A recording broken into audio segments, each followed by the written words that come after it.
Hi there everyone and welcome to TechCravers. It's that time again when an Anbernic product shows up on my doorstep, and this time it's the brand new Anbernic RG556. This is a handheld I've been waiting on for a while, as it's promised to be one of Anbernic's most powerful handhelds yet. It's powered by the Unisoc T820, and what that means in terms of gaming we'll about to see in just a bit. It also boasts a gorgeous 1080p AMOLED display at 5.48 inches, which I definitely look forward to testing some of my favorite retro games on. But before we do anything else, I want to show you the unboxing of this thing. So without any further delay, let's jump into it.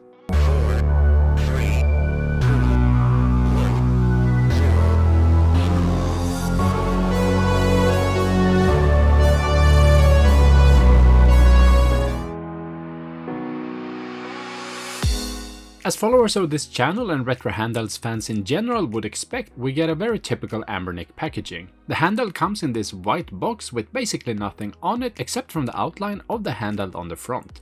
Inside we have the usual things as well.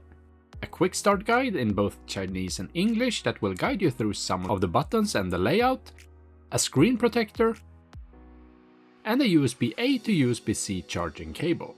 Onto the handheld itself, I received this all black version. The RG556 also come in a transparent blue one, which I think looks pretty cool as well, but I don't like the LEDs around the joysticks on the transparent blue one. I think they shine through too much. When the first pictures of the RG556 leaked online a while ago, I actually thought that it looked pretty weird and cheap or childish compared to other Anbernic products. But now that I have it in my hands, I don't really feel like that anymore. My first real impression of it is that it actually feels pretty solid and has a design that very much makes sense.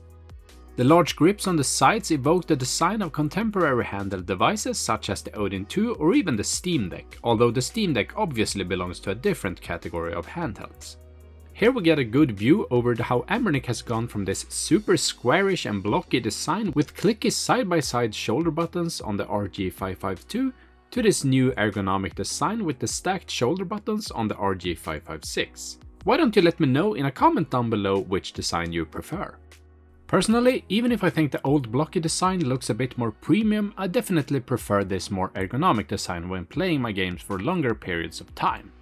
While there are aspects of this handheld that I appreciate, the materials used to construct it aren't as high quality as I had hoped. It doesn't exactly feel cheap, but it also doesn't exude a premium feel. I suppose you could say it falls somewhere in between. For instance, I have never been fond of this glossy plastic without any texture. It quickly attracts smudges and becomes a real magnet for fingerprints.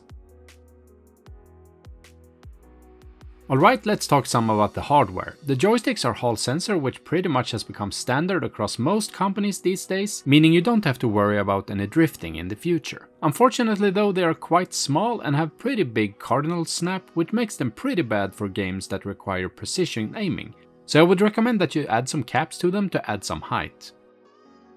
The D-pad is a bit bigger than normal from Anbernic, and it's also glossy, which adds a bit to the non-premium feel that I mentioned earlier. However, in terms of usage, I had no problems with false diagonals or such during my tests, either in the gamepad tester or in actual gaming. Not much to say about the face buttons. They are glossy as well and a bit loose to the touch, but they get the job done. And this is something I don't get to say often when it comes to Anbernic products, but would you look at that? It has stacked shoulder buttons. The L1 and R1 are very clicky and the analog triggers feels nice, although they are a bit stiff maybe, but no issues at all while gaming. Apart from that, we have an Anbernic launch button, back and home button, as well as buttons for start and select on the front. Down-facing stereo speakers, a headphone jack, USB-C charging, and an SD card slot at the bottom. And on the top we have a fan exhaust vent, volume buttons and a power on button. On the back we have two intake vents and nothing else. The device comes with Android 13, which means the experience is going to be pretty familiar for any old Android user out there. Google Play Store comes pre-installed, so you just have to jump in and start downloading your favorite games and emulators. But you can of course also sideload them should you want that. I also want to mention that many of the emulators are also pre-installed on this device on arrival, but I like to start clean, so I often uninstall them and install the ones I want to use instead. But one of the perks of having them pre-installed is that Anbernic has already configured the controls etc. for that emulator, making the initial setup process a bit faster.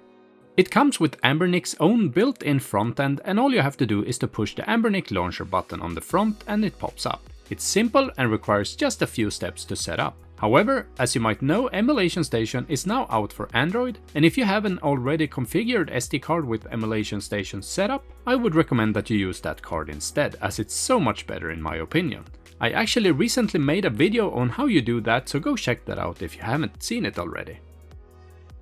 Anyway, the device also comes with a built-in on-screen keymapper. This is of course essential to play games like Genshin Impact that don't support native controllers on Android, and there are a few profiles already set up, like one of course for Genshin Impact.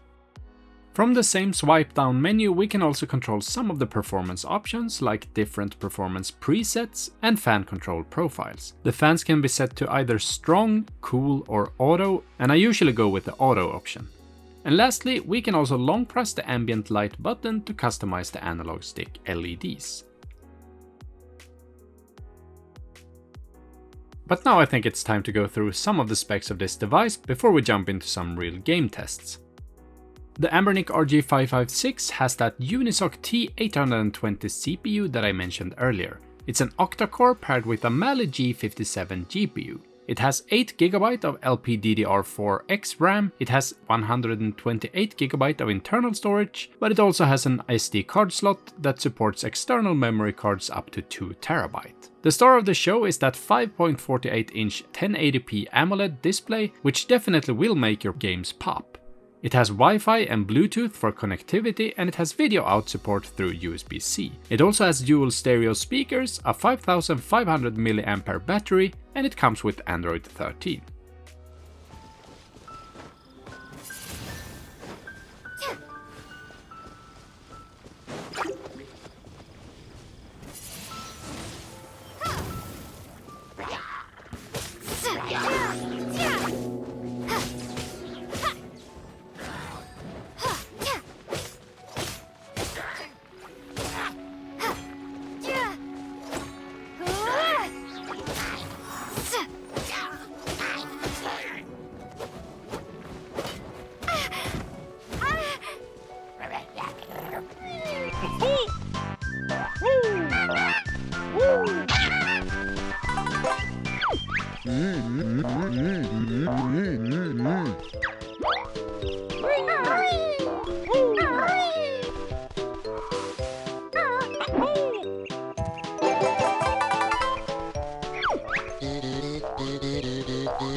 And that's it for my unboxing and review of the Anbernic RG556. This is not a bad handheld at all, it's actually one of the more likable handhelds I've tested from Anbernic in a while. It's super comfortable and easy to set up, but if I got to change anything, I would like to see better plastic next time, preferable with some texture to it. But that's just my opinion, and it's gonna come down to personal preference whether you like it or not.